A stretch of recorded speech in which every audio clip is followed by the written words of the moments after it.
ઉભા રહ્યો ઘડી.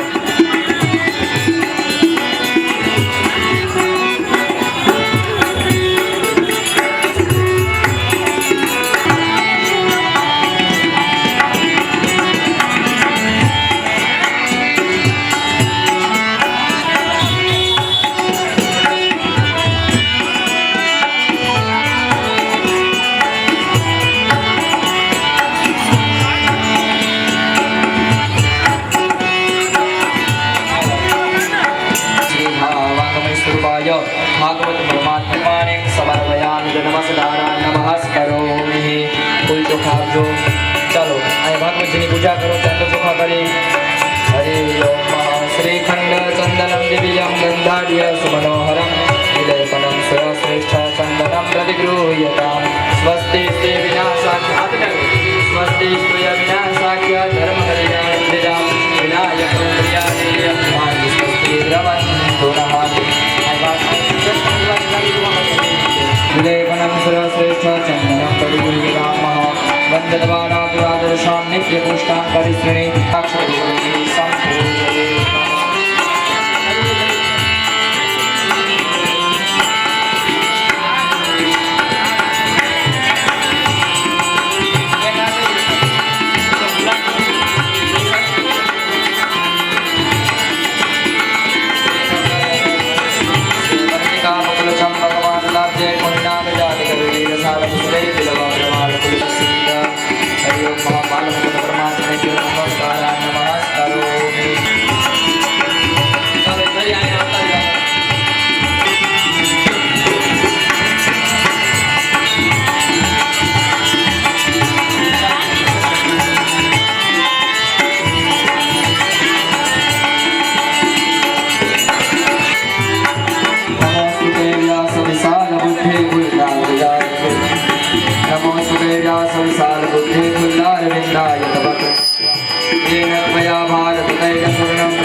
बोलिए श्री व्यास नारायण भगवान की.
પેલા તો આપણે ઈ જાણવું જોઈએ કે ભાગવતમાં એવું તે શું છે કે જે સાંભળતા સાંભળતા મને તમને સતત આનંદ આવે. એવું તો આ ચરિત્રમાં શું છે? આજે આપણે ભાગવતનું હજારો વર્ષ થયા, યુગો થયા, આ રોજ કથા મારીને તમારી સામે કેવાય આ ચરિત્રની ખબર છે, પણ આ ચરિત્રની અંદર એક એક શ્લોકની અંદર અંદર, એક એક શબ્દની અંદર જાણે પરમાત્મા રૂપી તત્વ વિરાજમાન છે. ઈ તત્વ મારા ને તમારા આત્માને અડે છે. એટલા માટે આ ચરિત્ર સાંભળવું મને ને તમને ગમે છે. 7 દિવસ સુધી મારે ને તમારે આ ચરિત્રનું ગાન કરવાનું છે. 7 દિવસ સુધી ભક્તિમય રહેવાનું છે. 7 દિવસ સુધી કામ, ક્રોધ, લોભ, મોહ, મદ, માયા, મત્સર આ તમામ ઇન્દ્રિયોને છોડી ભાગવતમય બનવાનું છે. કારણ આ ચરિત્રમાં એવી શક્તિ પડેલી છે. મારું તમારું નિજ રૂપ બતાવે. આનું નામ ભાગવત. હું કોણ છું, ક્યાંથી આવ્યો છું અને મારે ક્યાં જવાનું છે, આ ત્રણની ખોજ જીવને કરવાની છે. મારું અસ્તિત્વ શું છે, હું કોણ છું, ક્યાંથી આવ્યો છું અને પાછું મારે ક્યાં જવાનું છે. આ 7 દિવસની અંદર મારે ને તમારે આ ચરિત્ર સાંભળતા સાંભળતા મારા ને તમારા પાત્રને આ ભાગવતની સામે રાખવાનું છે કે હું કોના જેવો લાગુ છું. મારું ચરિત્ર કૃષ્ણ જેવું છે, મારું ચરિત્ર કંસ જેવું છે કે મારું ચરિત્ર યશોદા જેવું છે. મારા તમારા નિજ રૂપને ઓળખાવે, નિજ દર્શન કરાવે, ઈ આ ચરિત્ર છે. શુદ્ધજી વર્ણન કરે છે, હે સંવર્તાદી ઋષિઓ, ભાગવતનું મહાત્મય સ્કંદ પુરાણમાં બતાવ્યું છે. ભક્તિ, જ્ઞાન અને વૈરાગ્ય. એક વખત દેવ ઋષિ નારદ હાથમાં 7 સુરની વીણા અને મુખમાં હરિનું નામ, શ્રી કૃષ્ણ ગોવિંદ હરે મુરારી, હે નાથ નારાયણ વાસુદેવા, શ્રી કૃષ્ણ ગોવિંદ હરે મુરારી, હે નાથ નારાયણ વાસુદેવા, શ્રી કૃષ્ણ ગોવિંદ હરે મુરારી, હે નાથ નારાયણ વાસુદેવા, શ્રી કૃષ્ણ ગોવિંદ હરે મુરારી, હે નાથ નારાયણ વાસુદેવા. હાથમાં 7 સુરની વીણા, મુખમાં હરિનું નામ, નારદજી આકાશ માર્ગે નીકળ્યા. સુંદર મુખમાંથી હરિસ્મરણ શરૂ છે.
નારદ ગમે એમ તો સંત છે.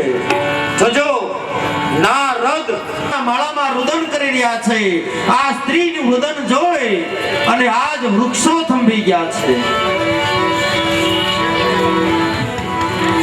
નારદ ધીરે ધીરે બાજુમાં જઈ આ સ્ત્રીને પૂછ્યું, બેટા કોણ છે?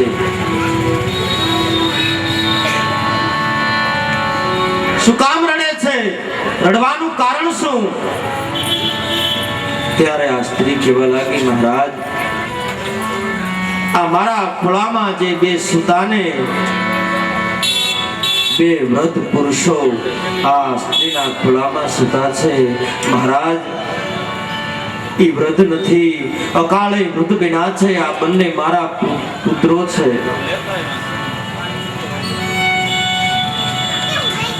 હે નારદ, આપ તો સંત છો, આપ જ્ઞાની છો, વિદ્વાન છો, આપ પંડિત છો. મારા બે પુત્રો ફરી યુવાન બને. મહારાજ, તમે મને ઓળખતા નથી. મારું નામ ભક્તિ છે. મહારાજ, દ્રવિડ દેશમાં મારો જન્મ થયો. કર્ણાટકમાં મને પોષણ મળ્યું, મહારાષ્ટ્રમાં મને માન મળ્યું અને ગુર્જરે જીર્ણતામ ગતા. મહારાજ, આ ગુજરાતમાં આવી હું જીર્ણ બની છું. મહારાજ, ગુજરાતમાંથી દોડી અને પાછી વૃંદાવનમાં આવી. વૃંદાવનમાં આ ભક્તિ જોઈ અને કોઈ સંતોએ મારું સન્માન કર્યું. હું તો પાછી યુવાન બની. મહારાજ, પણ મારા બે પુત્રો ઈ વૃદ્ધ બન્યા છે. મહારાજ, આ બે મારા પુત્રો છે, જ્ઞાન અને વૈરાગ્ય. તો જો કથા બધી આધ્યાત્મિક છે, કથાને બરોબર સમજવાની છે. કથા સાંભળવાની નથી, કથાને સમજવાની છે. આજ મારા તમારામાં ભક્તિ છે કે આ કીર્તનો થતા હોય, આવી કાંઈક પોથી યાત્રા હોય, એમાં આપણે દેહનું ભાન ભૂલી જઈએ, હાથમાં કળતાલો લઈ નાચવા લાગી. ભગવાનનું સ્મરણ આ દેહનું ભાન ભૂલાવે. આપણામાં ભક્તિ છે, પણ એના બે જે પુત્રો છે, જ્ઞાન અને વૈરાગ્ય, એ આજ મારા તમારા માંથી વૃદ્ધ બન્યા છે. જ્ઞાન અને વૈરાગ્ય વૃદ્ધ બન્યા છે. એને ફરીથી પુષ્ટ કરવા માટે, એને ફરીથી યુવાન બનાવવા માટે કેવલ હરિનામ સંકીર્તન. ભાગવત સાંભળવાથી જીવનમાં ભક્તિ તો આવશે, સાથે જ્ઞાન આવશે અને વૈરાગ્ય પણ આવશે. હે મહારાજ, આ બે મારા પુત્રો છે, અકાળે મૃત બન્યા છે. આપ કોઈ એવું સત્કર્મ કરો. ત્યારે નારદજી વિચાર કરે, અરે જો આ ધરતી ઉપરથી, આ પૃથ્વી ઉપરથી ભક્તિ નાશ થાય તો ધરતી રસાતાળમાં જતી રહે. અને જ્યારે જ્યારે અધર્મ આવ્યો છે, ધર્મ તૂટ્યો છે ને, ત્યારે નારદ જેવા સંતોએ ચિંતા કરી છે. શું કરું કે આ જ્ઞાન અને વૈરાગ્ય ફરીથી યુવાન બને અને ભક્તિનો પ્રચાર આ ધરતી ઉપર થાય. નારદજી વિચાર કરે, ત્યાં તો આકાશમાં કડાકો થયો. આ કડાકાની સાથે એક ભેદી અવાજ નીકળ્યો, હે નારદ, તમે કઈ એવું સત્કર્મ કરો જે સત્કર્મ થકી આ ભક્તિ, જ્ઞાન અને વૈરાગ્ય ફરીથી પુષ્ટ થશે, ફરીથી યુવાન થશે અને ભક્તિ ફરીથી યુવાન બનશે. ક્યું સત્કર્મ કરવું? નારદ દરેક સંતોને પૂછે, દરેક આશ્રમમાં જઈ અને નારદજી વિનંતી કરે, ભાઈ મને કોઈ એવું સત્કર્મ બતાવો જેના થકી જ્ઞાન અને વૈરાગ્ય ફરીથી યુવાન બને. આ શ્રીમદ ભાગવતમાં એવું તત્વ છે, ભગવાનનું વાણીમય રૂપ છે. આ સાંભળવાથી જીવને ભક્તિ આવશે, જ્ઞાન આવશે અને વૈરાગ્ય આવશે. તરત સંતોને બોલાવ્યા છે, નૈમિષારણ્યમાંથી સૌનકાદી ઋષિઓને બોલાવ્યા છે. અને ગંગાના કિનારે નારદજીએ આ શ્રીમદ ભાગવતનું પારાયણ શરૂ કર્યું છે. સમય વીતવા લાગ્યો. એક દિવસ, બે દિવસ, આજ ભક્તિ આ ભાગવત સાંભળતા સાંભળતા રસબોળ થઈ છે. જ્ઞાન અને વૈરાગ્ય આ ચરિત્ર સાંભળે છે.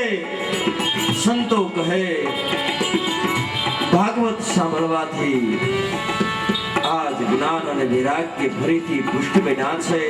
આકાશમાંથી દેવતાઓએ પુષ્પની વૃષ્ટિ કરી છે. ત્યારે ભક્તિ દોડી અને નારદના પગમાં પડ્યા છે, હે મહારાજ, તમે મારું કર્મ પૂર્ણ કર્યું છે. ભક્તિ શાસ્ત્ર બતાવતું ગ્રંથ છે આ શ્રીમદ ભાગવત.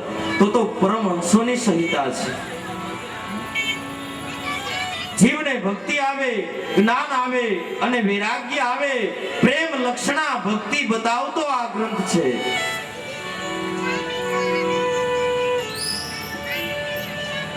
આ ચરિત્ર સાંભળતા સાંભળતા આ જીવનું હૃદય ગદગદિત બને, આંખમાંથી અશ્રુ પડે. જોજો, આ કથા આત્માને પવિત્ર કરનારી છે. કથા સાંભળતા સાંભળતા હસવાનું નથી. સંતો કહે કથા સાંભળતા સાંભળતા રડવાનું છે.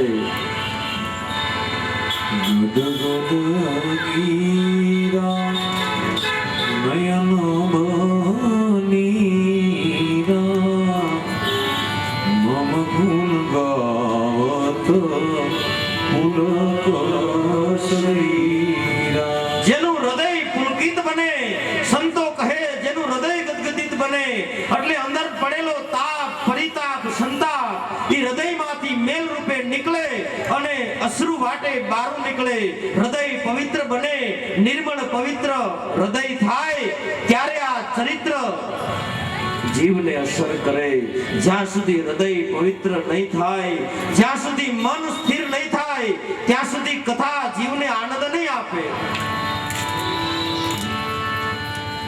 કેવલ આત્મ કલ્યાણ માટે આ ચરિત્ર છે.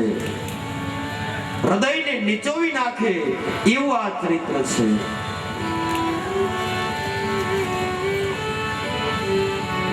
ભક્તિ, જ્ઞાન, વૈરાગ્યનો સમન્વય, આનું નામ ભાગવત. મારા તમારા જીવનને પરિવર્તનમાં ફેરવી નાખે એવું આ ચરિત્ર છે. શુદ્ધજી વર્ણન કરે, હે સનકાદિ ઋષિઓ, હું તમને ભાગવતનું એક એવું ચરિત્ર બતાવું, ભાગવતનું એક એવું મહાત્મય બતાવું. તો જો આપણી કથા તો કાલે શરૂ થાય, આજે તો ખાલી આપણે ભાગવતનું મહત્વ જાણવાનું છે.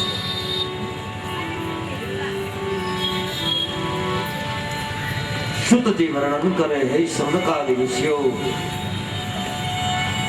તુંગભદ્રા નદીના કિનારે સુંદર મજાનું એક નગર છે. આ નગરમાં એક બ્રાહ્મણ રહે છે.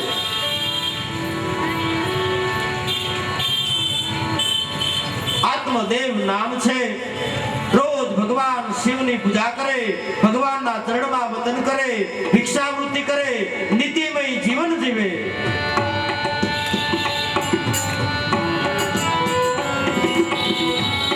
મુખમાંથી હરિસ્મરણ શરૂ છે. સમય વીતવા લાગ્યો. આત્મદેવને એક પત્ની છે, નામ ધુંધુલી. આત્મદેવ એટલે જીવ છે. એને એક પત્ની છે ધુંધુલી. ધુંધુલી એટલે બુદ્ધિ છે. આ જીવને અને બુદ્ધિને, જીવને આત્માનું કલ્યાણ કરવું છે, આ જીવને હરિસ્મરણ કરવું છે. કારણ એ પરમાત્માને વચન આપીને આવ્યો છે કે હું આત્મામાંથી પરમાત્મા બનીશ, આ જીવમાંથી શિવ બનીશ. પણ વચ્ચે બુદ્ધિ અવરોધ ઉભો કરે છે. આ જીવને મંદિરે જવું છે, આત્માનું કલ્યાણ કરવું છે, આ જીવને કથાઓ, ચરિત્રો સાંભળવા માટે જવું છે, પણ બુદ્ધિ ના પાડે છે. એટલે પત્ની ધુંધુલી એ ઝઘડાળુ સ્વભાવની, કુટિલ, આત્મદેવને હેરાન કરે. સમય વીતવા લાગ્યો. શુદ્ધજી કહે, હે સનકાદિ ઋષિઓ, આત્મદેવ રોજ ભગવાન શિવની પૂજા કરે, પણ કાંઈ સંતતિ નથી. આત્મદેવને ઘરે કાંઈ સંતાન નથી.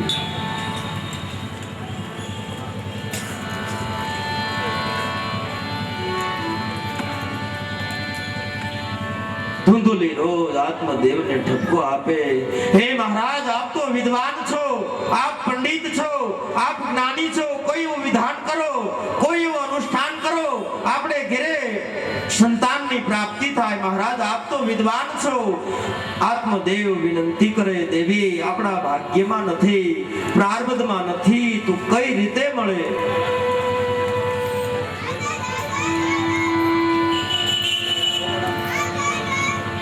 વારંવાર સમજાવે,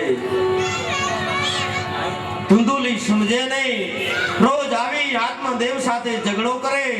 એક દિવસ આત્મદેવ કંટાળ્યા છે. હવે આ સંસારમાં મારે રહેવું નથી, હવે આત્મહત્યા કરી અને આ જીવને પૂરો કરું. આ આત્મદેવે આત્મહત્યા કરવાનો વિચાર કર્યો.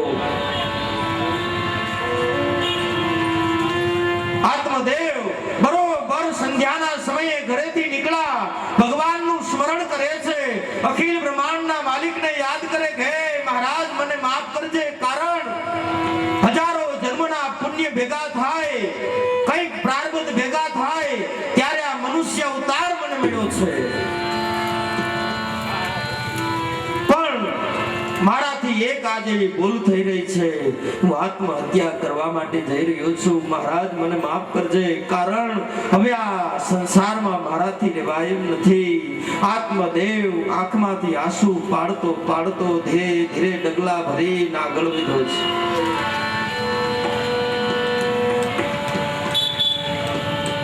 બરોબર સંધ્યાનો સમય છે, નદીના કિનારે એક કૂવો જોયો. આત્મદેવે વિચાર કર્યો કે આ કૂવામાં પડી અને મારું આખું પૂરું કરી લઉં. આત્મદેવ કૂવાને કાંઠે આવી અને કૂવામાં જ્યાં પડતું મૂકવા માટે જાય ત્યાં તો એક સંતે આવી આત્મદેવનું બાવડું પકડ્યું. હા બેટા, શું છે? આત્મદેવે જ્યાં દ્રષ્ટિ કરી, સંતને જોયા અને આત્મદેવની આંખમાંથી અશ્રુની ધાર થઈ. આત્મદેવ સંતના પગ પકડી રડી પડ્યો છે, હે બાપજી મને મરવા દો, કારણ આ સંસારથી, આ ભવાટવીથી હું કંટાળ્યો છું. હે મહારાજ, મારા માટે આત્મહત્યા કરવી એના સિવાય બીજો કોઈ વિકલ્પ નથી. અને ત્યારે સંત કહે, હજારો જન્મના પુણ્યથી તને આ મનુષ્ય અવતાર મળ્યો છે. હે બેટા,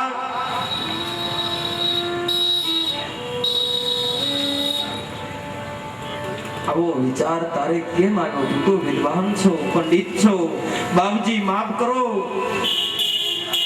કેમ બેટા? જોજો, સંત જેનું બાવડું પકડે, સાધુ જેનું બાવડું પકડે એને આ ભવસાગર પાર કરાવી દે. આજ સંતે આત્મદેવનું બાવડું પકડ્યું છે.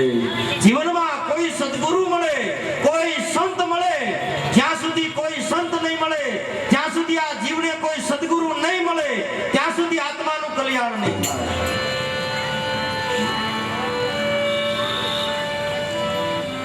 આ જીવને શિવ બનવું છે, પરમાત્મા સુધી પહોંચવું છે તો સંત મિલન જરૂરી છે. જ્યાં સુધી કોઈ સુપાત્ર સંત નહીં મળે, જ્યાં સુધી ગુરુના ચરણમાં મારું તમારું મસ્તક નહીં ઝૂકે, ત્યાં સુધી આત્માનું કલ્યાણ નહીં થાય.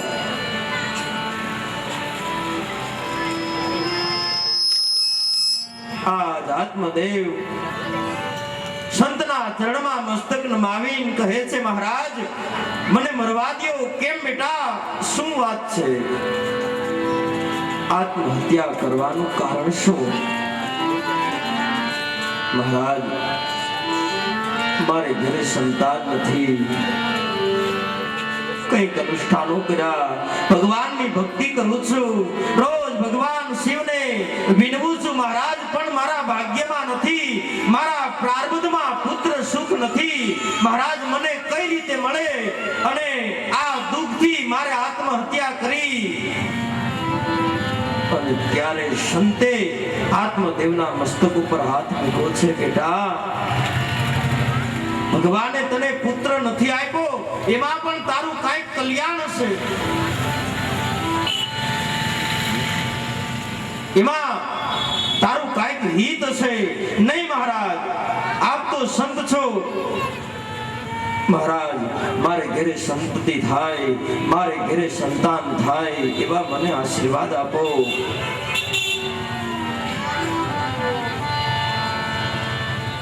શાસ્ત્રમાં અમે સાંભળ્યું છે, આત્મદેવ કહે મહારાજ, જેને પુત્ર ન હોય એને ગતિ ન મળે. અપુત્રસ્ય ગતિર નાસ્તિ. મહારાજ, શાસ્ત્રમાં એવું વર્ણન છે કે જેને પુત્ર ન હોય એને ગતિ ન મળે. ત્યારે સંતે આત્મદેવને કીધું, બેટા તું પુત્ર કોને કહે છો? પુત્ર તો એને કહેવાય કે જે પૂનામના નરકમાંથી પોતાના પિતરોનો ઉદ્ધાર કરે, આનું નામ પુત્ર. જે દુઃખના દાવાનળમાં નાખે, આનું નામ પુત્ર નથી.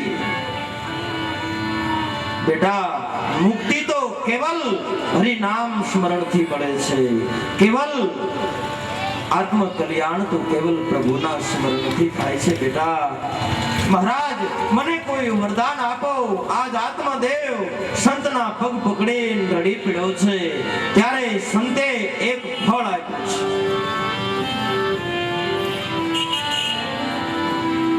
જા બેટા, તારા પત્નીને આ ફળ ખવડાવજે.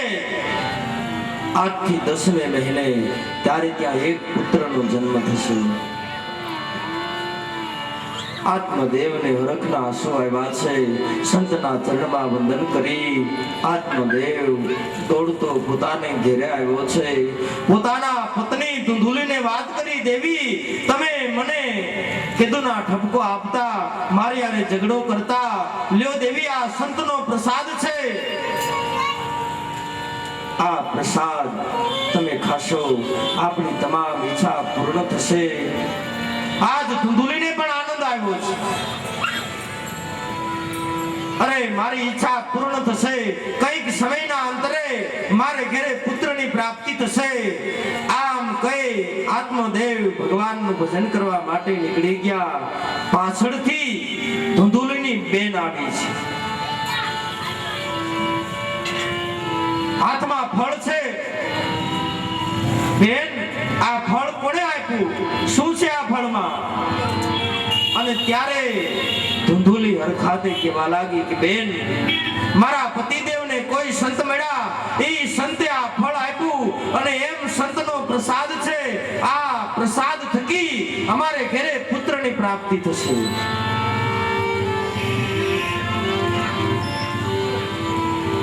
પણ ધુંધુલીની બેન છે, એણે આજ ધુંધુલીને કઈ અવળા વિચારો આપ્યા છે. બેન, આ ફળ ન ખાધી, કારણ આ ફળ ખાઈશ એટલે તારે ગર્ભ ધારણ કરવો પડશે. 9 માસ સુધી ત્યારે આ વેદનાઓ સહન કરવી પડશે, કઈક પરેજીઓ રાખવી પડશે અને 9 માસ પછી તારે આનો પ્રસવ કરવો પડશે. બેન, કઈક વેદનાઓ સહન કરવી પડશે. અન ધુંધુલીની બુદ્ધિ ફરી છે. બેન, પણ મારા પતિદેવને મારે શું જવાબ આપો? એણે મને આ ફળ આપ્યું છે. અને ત્યારે ધુંધુલીની બેન કહે કે બેન, અત્યારે મારે 3જો માસ શરૂ છે, મારે ત્યાં પુત્ર થશે. એ પુત્ર હું તને આપી દઈશ. આ વાત થઈ.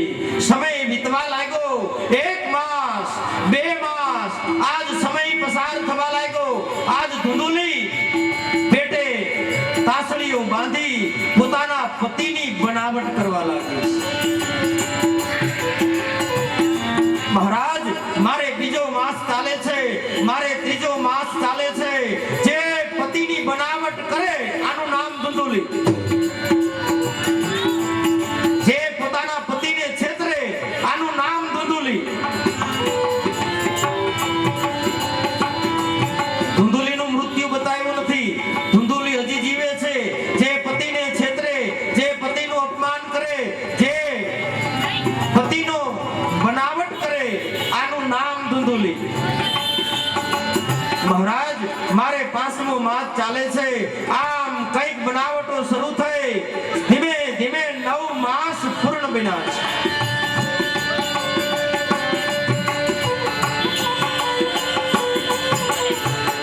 9 માસ પૂર્ણ થયા.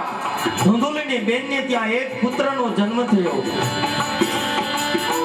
પણ સુતજી વર્ણન કરે, જે ફળ હતું, જે સંતનો પ્રસાદ હતો,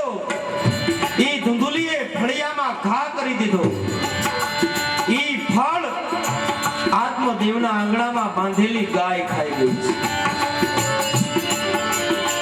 સંતનો શબ્દ કોઈ દી મિથ્યા ન થાય, સાધુનું વચન કોઈ દી મિથ્યા ન બને. 9 માસ પૂર્ણ બન્યા એટલે ધુંધુલીની બેન કોઈને ખબર ન પડે એમ દીકરો ધુંધુલીને આપી ગઈ છે. આખા ગામની અંદર સમાચાર મળ્યા, તમામ બધાઈઓ લઈ લઈને આવે છે. અરે આપણા આત્મદેવ ભૂદેવની ત્યાં ભગવાને કૃપા કરી, એને ત્યાં પુત્રનો જન્મ થયો. બધા પુત્રના મુખ જોવા માટે આવે છે. પણ સુતજી કહે, હે સનકાદિ ઋષિઓ, જે ફળ ગાયે ખાધું છે આ તો સંતની પ્રસાદી, સંતનું વિવેક રૂપી ફળ છે.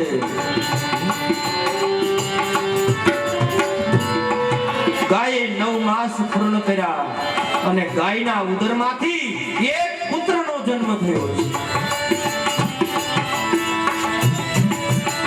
આખા ગામની અંદર સમાચાર મળ્યા કે આત્મદેવને ઘરે ભગવાને કૃપા કરી છે. અરે આત્મદેવને ઘરે આજે વૈકુંઠ ઉતર્યું છે. કારણ એના પત્નીને તો પુત્રનો જન્મ થયો, પણ આંગણામાં ગાય બાંધી છે.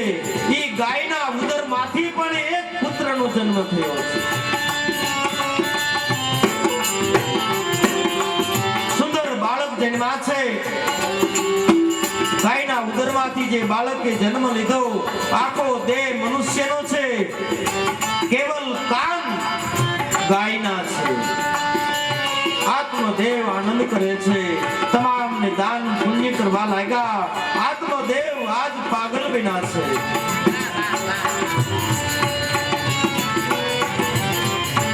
સાધુ સંતોને બ્રાહ્મણોને ઘણી દક્ષિણા આપી છે. સુંદર નામકરણ કરવામાં આવ્યું છે.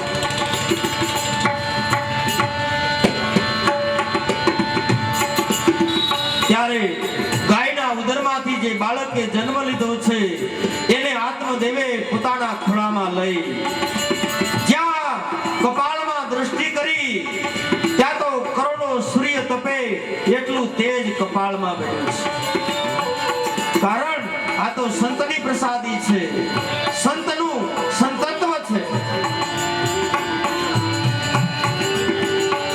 સુંદર કપાળમાં તિલક કર્યું છે. કાન ગાયના છે, કર્ણ કેવલ ગાયના છે, એટલે ગૌકર્ણ મહારાજે આનું નામ ગૌકર્ણ રાખ્યું છે. બોલીએ ગૌકર્ણ મહારાજ કી જય. બે કર્ણ થયા આપણા શાસ્ત્રમાં વર્ણન છે. એક મહાભારતનો કર્ણ અને બીજો આ ગૌકર્ણ. બંને ભગવાન સૂર્યના ભક્ત બન્યા છે. પછી ધુંધલીના ખોળામાં જે બાળક રમી રહ્યો છે, ધુંધલીએ કીધું, મહારાજ તમારા શાસ્ત્ર પ્રમાણે મારા બાળકનું નામ નહીં, મારા બાળકનું નામ મારા નામ ઉપરથી આવવું જોઈએ. આ આત્મદેવે આ બાળકનું નામ ધુંધુકારી પાડ્યું છે. સમય વીતવા લાગ્યો, બંને બાળકો મોટા થવા લાગ્યા, પણ નાનપણથી આજ ગૌકર્ણને સંસ્કારો મળ્યા છે. કારણ માતાના ગર્ભની અંદર જેને સંસ્કારો મેળવ્યા છે. રોજ સવારમાં વહેલા ઉઠી બ્રહ્મ મુહૂર્તમાં જાગૃત થઈ ભગવાન સૂર્યની પૂજા કરે, માતા પિતાને વંદન કરે. પિતા આત્મદેવ સાથે સત્સંગ કરે, પણ ધુંધુકારી હતો. એ નાનપણથી બજારમાં ફરવા લાગ્યો અને ધીમે ધીમે કુસંગમાં આવ્યો છે. ધુંધુલી એને લાડ લડાવે, કઈ ભૂલ કરે ધુંધુલી એને ઠપકો ન આપે. આ બાજુ ગૌકર્ણ અને આત્મદેવ રોજ તત્વનો, વેદનો, શાસ્ત્રનો સત્સંગ કરે. આજ દીકરો બાપને ઉપદેશ આપે. સમય વીતવા લાગ્યો.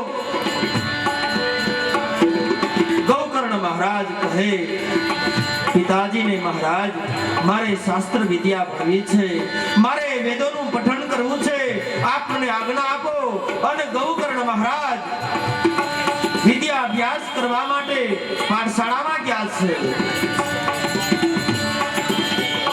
આ બાજુ ધંધુકારી ધીમે ધીમે મોટો થવા લાગ્યો છે. નાનપણથી પાપ કર્મ કરવા લાગ્યો છે. નાનપણથી મદિરાનું પાન કરે, માંસ ભક્ષણ કરે. આજ ગામની અંદર નાની નાની ચોરીઓ કરવા લાગ્યો. આજ ધુંધુલી કાઈ ઠપકો આપે નહીં. આત્મદેવ રુદન કરે. અરે મારા પુત્રને કોણ સમજાવે?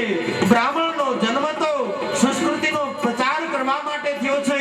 અરે આ શાસ્ત્રોની, આ સંસ્કૃતિની રક્ષા માટે બ્રાહ્મણ જન્મો છે. હવે ખુદ રક્ષક ઉઠી અને ભક્ષક બને. બીજો કોઈ વર્ણ સંસ્કૃતિ ભૂલે તો બ્રાહ્મણ કોઈ સંત એનું બાવડું પકડી અને એને સંસ્કૃતિનું ભાન કરાવે, આ શાસ્ત્રનું જ્ઞાન કરાવે. પણ ખુદ બ્રાહ્મણ સંસ્કૃતિ ભૂલે, ખુદ બ્રાહ્મણ પોતાનું કર્મ ભૂલે તો આને કર્મ કોણ બતાવે? આજ ધુંધુકારી પાપ કર્મ કરવા લાગ્યો. હવે તો મદિરાનું પાન કરે, માંસ ભક્ષણ કરે. આજ માતા પિતાને પણ મારવા લાગ્યો.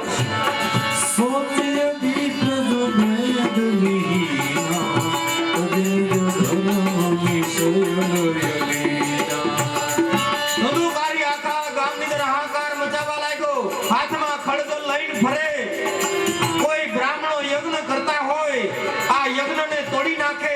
કોઈ સાધુ સંતો નીકળે, એને પણ લૂંટવા લાગ્યો. ગામની અંદરથી કોઈ વટે માર્ગ નીકળે, એને મારી અને એને લૂંટવા લાગ્યો છે. શુદ્ધજી વર્ણન કરે, હે શૌનકાદિ ઋષિઓ, આજ બ્રાહ્મણ પાપી માંથી મહાપાપી બન્યો છે.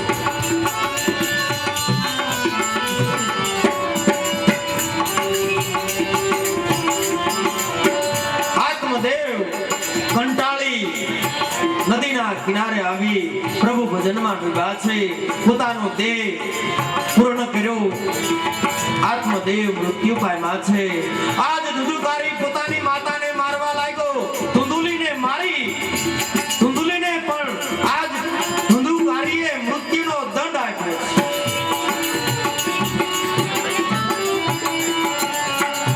હવે તો ધુંધુકારી નિરંકુશ બન્યો છે. કોઈનો ડર રહ્યો નથી. આખા નગરમાં મદિરાનું પાન કરે, માંસ ભક્ષણ કરે અને મદમસ્ત થઈ રાત્રિના સમયે દૈત્યોની માફક ફરવા લાગ્યો છે. ધુંધુકારી ગણિકાઓના સ્વાંગમાં આવ્યો છે. 5 ગણિકાઓ હતી, એના સ્વાંગમાં આવ્યો છે. જોજો, કથાને બરોબર સમજવાની છે. ધુંધુકારી એટલે પાપી જીવ છે અને 5 ગણિકા એટલે 5 ઇન્દ્રિયો છે. શબ્દ, સ્પર્શ, રૂપ, રસ અને ગંધ, આ જીવ આ 5 ઇન્દ્રિયોથી બંધાય. એ જીવને મુક્તિ ન મળે.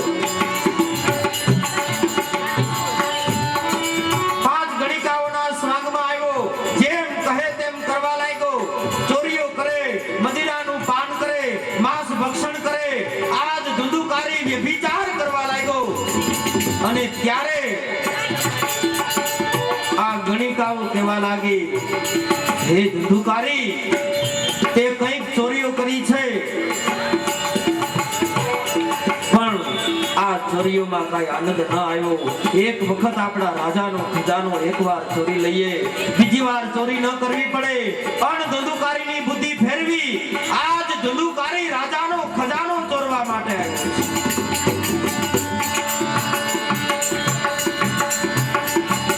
સિપાહીઓને ખબર પડી. પાછળ દોડતા દોડતા આવે છે. ગણિકાઓના પગમાં ધુંધુકારીએ તમામ સંપત્તિનો ઢગલો કર્યો છે. આ જીવ દુખી ક્યારે થાય? જ્યારે ઇન્દ્રિયો કહે એમ કરે.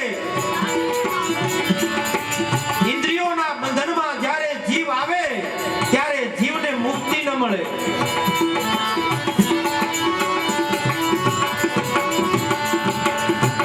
ગણિકાઓએ વિચાર કર્યો, પાછળ રાજાના સિપાહીઓ છે, એને ખબર છે ધંધુકારી આ તમામ ચોરી કરીને આવ્યો છે. ધંધુકારીને તો પકડશે, એને તો મૃત્યુનો દંડ રાજા આપશે, એની સાથે સાથે આપણને પણ મૃત્યુનો દંડ આપશે. તો શું કરીએ?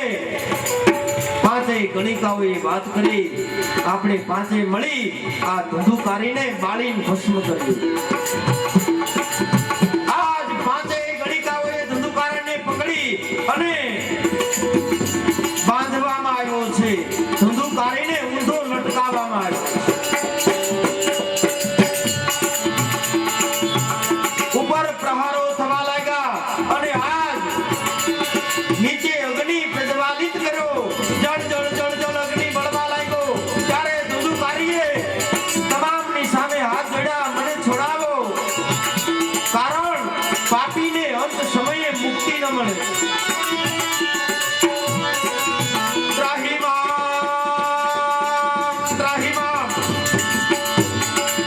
આજ ધંધુકારીએ અંત સમયે તમામ કરેલા પાપ ધંધુકારીની સામે આવ્યા છે.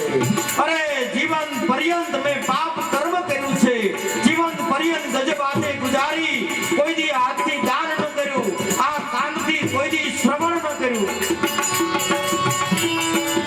આ કાનથી મેં કોઈ દી હરિ કથા ન સાંભળી, અરે આ જીભથી કોઈ દી હરિ સ્મરણ ન કર્યું. દેવને પણ દુર્લભ આ મનુષ્ય અવતાર મને મળ્યો.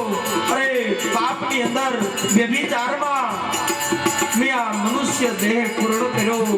આજ જળ જળ જળ અગ્નિ બળવા લાગ્યો. આ અગ્નિમાં બળી ભસ્મ ધંધુકારી બન્યો. આવા આત્માને મુક્તિ ન મળે જેને જીવન પર્યંત ગજબાથી ગુજારી પાપ કર્મ કર્યું છે. આવા આત્માને મોક્ષ ન મળે. ધંધુકારી પ્રેત બન્યો છે.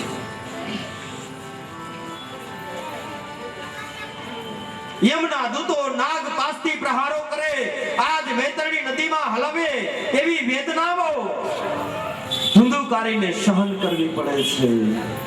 સમય વીતવા લાગ્યો.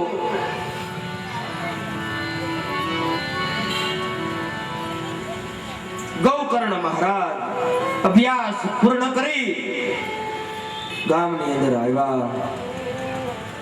ગામના લોકોએ બધી વાત કરી, મહારાજ તમારા પિતાજી કંટાળી જતા રહ્યા, તમારી માતાનું મૃત્યુ થયું છે, તમારા ભાઈનું પણ મૃત્યુ થયું છે.